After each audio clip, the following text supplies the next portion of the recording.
What are the exact odds of surviving an atomic bomb? They're practically zero. On August 6, 1945, Tsutomu Yamaguchi was a 29-year-old naval engineer. He had been sent on a 3-month business trip to Hiroshima, working near the docked passenger liner and industrial shipyards. That morning, he was heading into work when he realized he had left his travel permit behind. He turned back to retrieve it, a tiny detour that delayed his commute just long enough to keep him about 3 kilometers away from the city center. That single forgotten piece of paper dictated his exact coordinates when the bomb fell. At exactly 8:15 a.m., standing in an open field, Yamaguchi looked up and spotted an American B-29 bomber flying overhead. Then came a blinding white flash. The kinetic force of the explosion lifted him entirely off the ground, instantly rupturing his eardrums and severely burning both of his arms.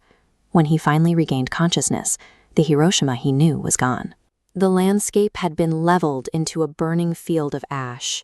He dragged himself to an air raid shelter, spending the night surrounded by the dying. Looking out the next day, only skeletal chimneys remained standing amidst the total ruin. Severely wounded and deafened, he made a desperate choice the very next morning. He decided to find a train and go home. But home, for Tsutomu Yamaguchi, was the city of Nagasaki.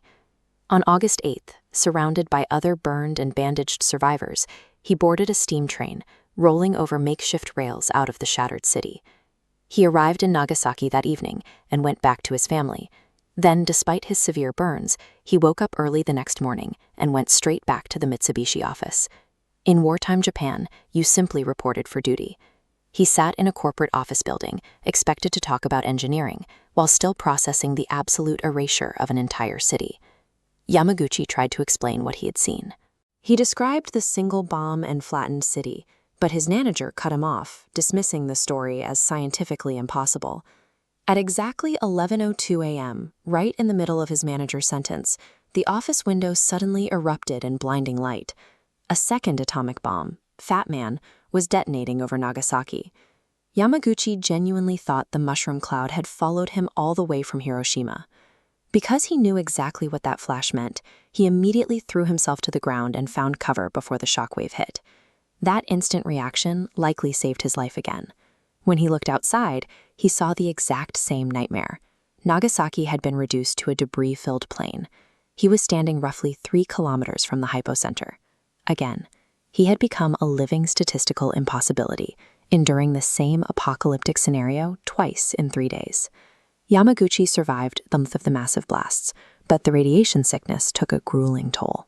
His hair fell out, his arms remained wrapped in bandages, and his wounds refused to heal for years. This chart shows the massive disparity in the death toll across both cities. Over 140,000 people died in Hiroshima, and another 80,000 in Nagasaki. Yamaguchi's wife and son managed to survive the second blast by hiding in a tunnel, making their family unit a rare exception against 220,000 casualties. For decades afterward, he barely spoke about what he went through. The scale of the trauma was difficult to articulate, and the fact that he survived both bombs felt too unbelievable to share. Living through those 3 days in August guaranteed him a lifetime of chronic physical pain and deep survivor's guilt. That silence finally broke in his later years. At age 89, Yamaguchi petitioned the Japanese government and officially became the only person ever recognized as a Niju Kimakusha, a double bomb survivor.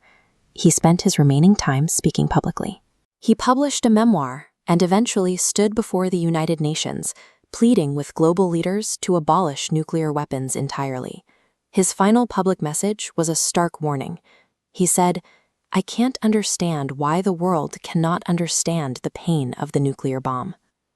Tsutomu Yamaguchi lived to be 93 years old. He outlived the radiation, the war, and the 2 bombs dropped from the sky, leaving his own survival as permanent, undeniable evidence of their cost.